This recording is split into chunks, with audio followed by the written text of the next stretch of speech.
and welcome to Black Docs Talk, holistic medicine, supplements, and the roles that they can play in COVID-19. I'm Dr. Elizabeth Johnson. I am a pediatrician. I'm Dr. Lauren Uroda, and I am family medicine. Hi, I'm Dr. Randall McPherson, and I'm in family medicine. So let's get started. First of all, guys, what is holistic medicine? Like, what's a broad definition? Holistic medicine. It is a study that, or a practice, I would say, that you don't normally prescribe medications, but you take the approach of the entire body, mind, spirit. It kind of aligns with, if for those who are familiar with doctors of osteopathic medicine or a DO physician.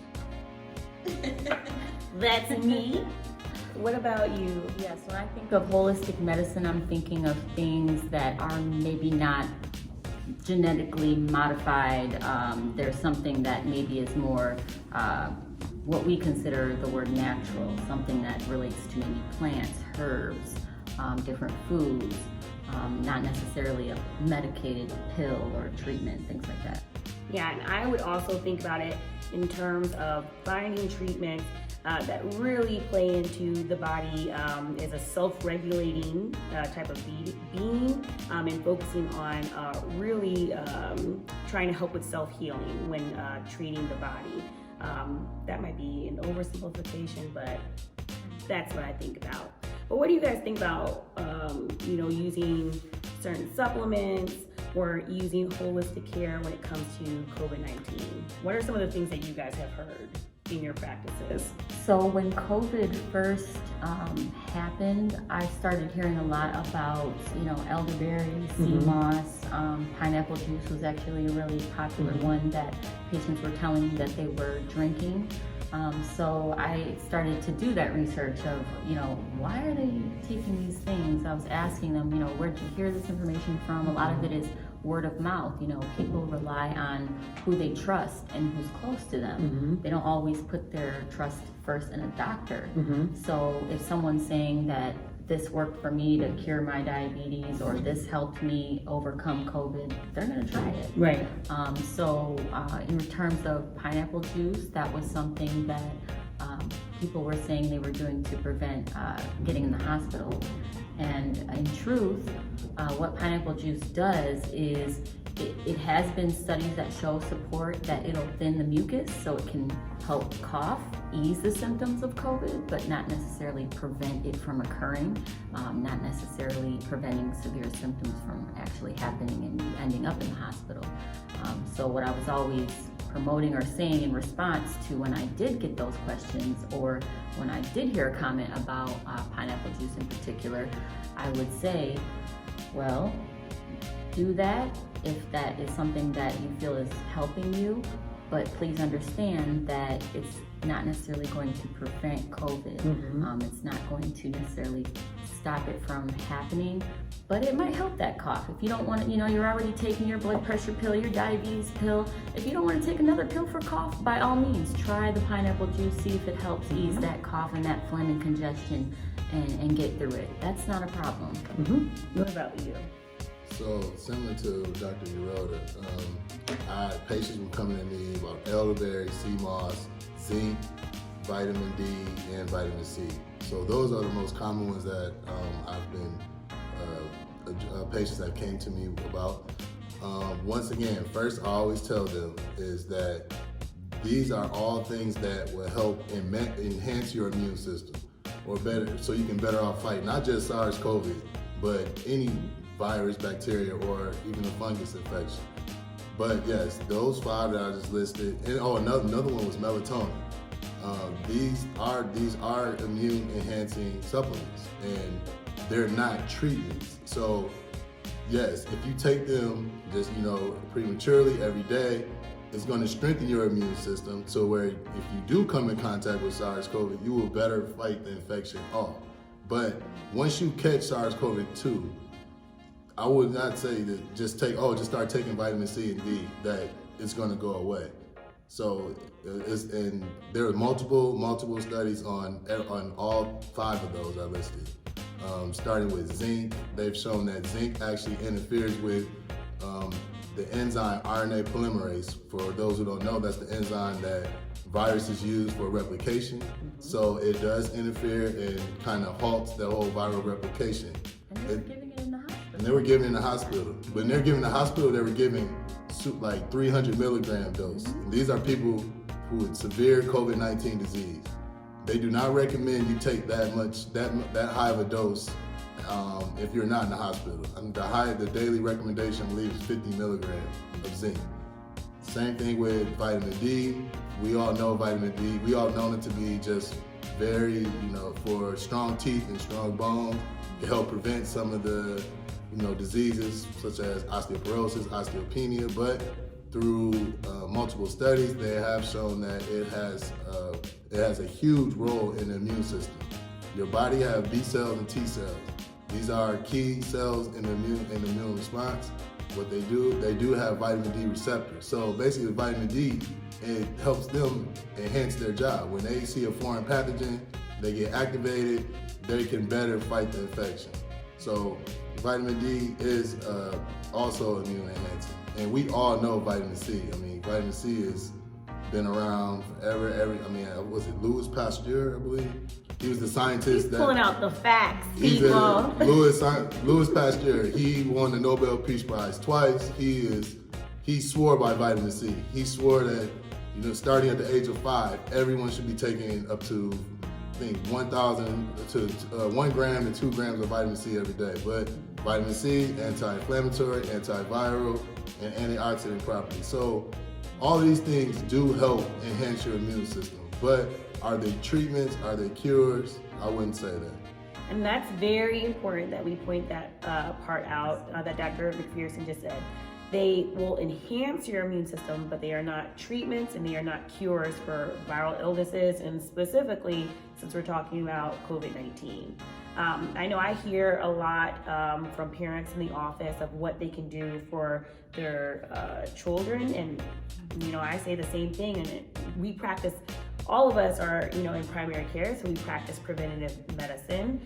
So there is no harm in giving your child vitamins and different supplements, but it's not what's going to prevent COVID-19. It's not going to treat it, and it's not the cure. The best things that we can do is, of course, washing our hands, wearing our mask, which, by the way, I just want to mention, we don't have our mask on because we are all fully vaccinated, just to put that out there, living our life like it's golden. But of course we're wearing our mask around in public, but anywho. So what's something else that you guys have heard in terms of, or questions that you get from patients? I like what you brought up about, what can we do for our children to protect them?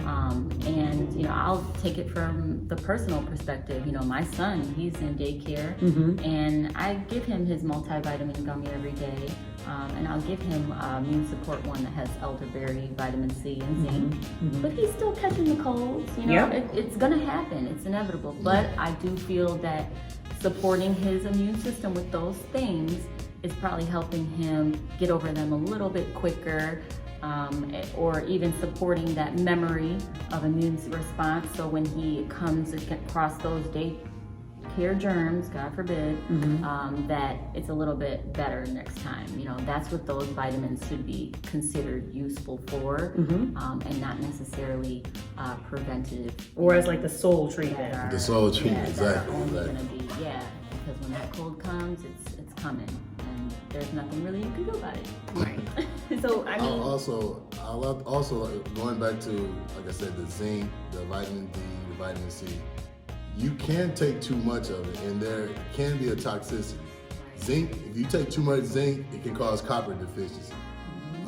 Vitamin C, so I'll take that back. Vitamin C is a water-soluble vitamin. So basically, the recommendation is 1 gram. If you take 5,000, you're just going to urinate the excess. But the fat-soluble vitamins, which is A, D, E, and K, vitamin D being the one we're discussing, it's very rare, but you can get hypervitaminosis, because it's stored in the fat. You don't just excrete out excess vitamin D. And you'll have symptoms of excess calcium. The mnemonic we all learned was stones, bones, moans, and abdominal tones, and psychiatric, So basically, I was trying to think back on so it. you would have, so you can have nausea, vomiting, abdominal pain. It can cause kidney stones. So although it's rare, it is something to think about. But once again, I always tell, even not just my patients, but just family and friends, consult with your physician and see what's best for you. This is just, this is all information that you can just go online and look at. But everybody, each individual is different. You have your own set of medications, your other medical history that you need to consult with your primary care physician and see what works best for you. I agree. The side effects are something to definitely consider. I tell my patients, be honest. Let me know. I'm not here to sway you one way or the other necessarily, unless there's something that I know that could be dangerous. But those things like Supplemental and what's some other ones that really can be dangerous that people take on a daily basis. That interact with your St. John Yes. They interact with a lot of medications that you might be on. So if you withhold that information, we could be dancing in circles all day and really miss a huge issue if we're not being honest and upfront about what you're taking, what you're on. There's no shame in that. I think there's plenty of benefits to being on vitamins and different type of alternative things. Why not? You should have the type of relationship you should have with your physician is almost like that's your teammate. So constantly communicating. And if you're not communicating with your teammate, how are you really going to be successful? No matter what the treatment is or what your goals are. As physicians, we all know, we want you, we can only do so much, with what you're giving us, I guess. I didn't say that quite right, but if I'm not getting the whole story, I can't fully help you, is really what I would like to say. So, yeah. What are some other things, guys, with in terms of COVID-19? I know I've heard some people ask me about plant-based diets. Does that have a role in terms of treating or preventing COVID-19? So I think that if you are your healthiest, most fit self, then you have the best chance of fighting COVID-19 effectively. So there is a strong role that those things do play, making sure you're exercising on a regular basis, making sure you're eating good. The thing about the vegetarian diet is as long as you're getting all the nutrients, sometimes vegetarians miss out on certain vitamins, so they're not getting enough protein, which you do need to replenish and restore yourselves. So I wouldn't necessarily vouch one way or the other for any diet as long as it's one that's a well-balanced diet. Right. I agree, and with Dr. Uroda, once again, just making sure you're getting sleep, optimal sleep. Multiple studies have shown that, if you're not getting 7 to 8, get at least 7 to 8 hours of sleep every night. That helps, helps build a strong immune system. So a lot of us are physicians, a lot of us don't get the 7 to 8 hours that we would like to have, but that is key in having a healthy immune system. Also, exercising. Recommendation is 150 minutes per week, which is equivalent of 5 days, 30 minutes of moderate intensity exercise. And yes, of course, diet. If you're just putting in Church's Chicken and McDonald's and Burger King and doing all this all day, every day, then yes, your body isn't getting what it needs. So yes, you need to incorporate fruits, vegetables, get those vitamins, get the minerals and supplements that you need naturally, if you're not gonna go the supplement route. But just making sure you're healthy and athletes, you rarely hear athletes or that catch COVID, but even when they do, they either asymptomatic or they just, fight it off fairly easy. And a lot of it because they're in good shape. So, making sure you exercise, making sure you sleep, and making sure you eat, I would say a balanced diet. And drink a lot of water, and yes, all those things are essential in helping build a strong immune system. Because that's exactly, why people are doing poorly. The ones who tend to have, the more severe manifestations of COVID it's the ones who have, poor heart health or diabetes or who are obese. Morbid obesity, yes. Those things are putting your body in that chronic inflammatory state. Your body's already, kind of fighting an infection in itself. That's what it recognizes it as. So if you're adding COVID to the mix, then you're really causing a giant flare. So if you can calm all that inflammation down by eating better, lowering your cholesterol, lowering your sugars, that's all going to help you in the long run. And the ways to do that, there's really no shortcut. I think that's sometimes why people do rely on some of those supplements or some of that alternative medicine or things, thinking that it's a shortcut to, curing something. But want to get the fast way. Yeah, it's not going to work. You have to put in that work. Even if you are, living a pretty healthy lifestyle, you're in the, best shape, things can still happen. So I always want to go back to just put in the basic measures of protecting ourselves by wearing a mask and washing our hands and social distancing. Right now, especially if you are not fully vaccinated like we are, but I always want to make sure that people know you can be healthy and still catch COVID and also transmit it to someone else who maybe is not in the best of shape, and you never know how their body is going to react. So anything else I'm thinking about that comes to mind with holistic medicine, guys? CMOS, that's one we hear about a lot too. People ask me, what do you think about CMOS? It's good fiber in the morning. Add a scoop to your smoothies. I don't think there's any harm in that. Just understand that CMOS is, again, not one of those things that's going to stop COVID in its tracks. It's just going to give you a healthier, well-rounded, balanced view, so that if you do come across that virus, I just hope that hits home for everyone listening, that this is just going to help you fight that better, not necessarily cure or prevent it. Right. Yeah, CMOS, elderberry, which I know in the beginning of the pandemic, there was some controversy. There was some reports that were saying, elderberry, because it's such a strong and potent antioxidant, that it can worsen the immune response if you come in contact with SARS-CoV. But that was later debunked, and it said that it's actually a good supplement to take, or I would say. I think it comes in tablets, and there's elderberry syrup, so it's different forms of it. But yes, it won't trigger and make COVID worse if you catch it. So echinacea tea. I personally take elderberry gummies every now and then when I can remember to take my vitamins in the morning. I'm rushing, but I vouch for them, again, supporting my immune system.